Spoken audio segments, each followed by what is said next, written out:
कभी कभी जीवन में इस कदर हम परेशान हो जाते हैं कि बाहर निकल ही नहीं पाते। एक के बाद एक उलझने हमें फंसाती ही चली जाती है, एक अंधेरे कुएं की तरफ ले जाती है।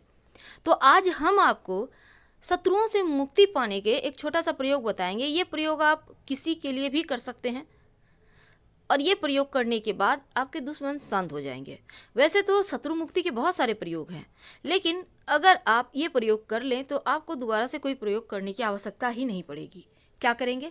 बहुत सिंपल है, बहुत छोटा सा प्रयोग है, पर आपकी मन्नत जरूर पूरी होगी। देखिए, शत्रु विरोधी जब परेशान करते हैं तो जीवन तबाह हो जाता है। आपका ऑफिस हो, व्यवसाय स्थल हो, घर परिवार हो या फिर आपके पड़ोसी हो, शत्रु तो शत्रु होता है, वो शत्रुता निकालेगा ही। अब एक छोटा सा काम करना है आपको, जिससे आपके जीवन के रास्ते आसानी से आप काट सकें, चल पाए 2 कदम, क्योंकि बहुत लंबी है ये ज़िंदगी। और अगर इस तरह से उलझने आती रहेगी तो आप बीच रास्ते में हार जाएंगे, और हारना नहीं है, क्योंकि मनुष्य जन्म दोबारा मिलेगा या नहीं ये भी बहुत मुश्किल है। अब सबसे अच्छा तो मनुष्य जन्म है, तो इसको क्यों गंवाया जाए? तो क्यों ना चीज़ों को बेहतर किया जाए थोड़ा सा मेहनत करके।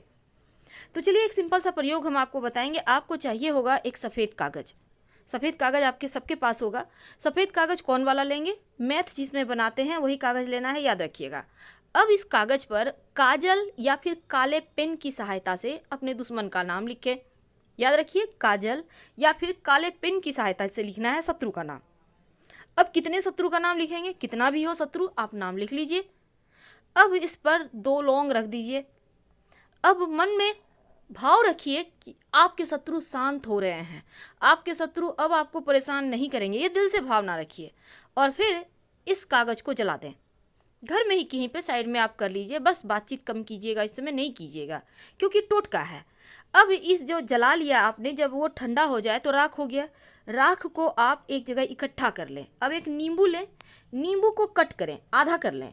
अब इस राख को नींबू पर डाल दें और दूसरा भाग भी नींबू पे चिपका दें, यानी कि दोनों पार्ट को फिर एक साथ करके उस नींबू में एक सुई या फिर कील चुभो दें और दोनों पार्ट जैसे जुड़ जाए। अब पास में आप इसको रात भर अपने पास ही रखिए, घर में ही रखिए। अगले दिन सुबह सुबह, जैसे कोई टोके नहीं, देखे नहीं, पास के किसी भी वृक्ष के नीचे जाएं और वहां पर गड्ढा करके उस नींबू को वहां पर गाड़ दें। बिना पीछे मुड़े घर आ जाएं, दुश्मन शांत हो जाएंगे। धन्यवाद। फिर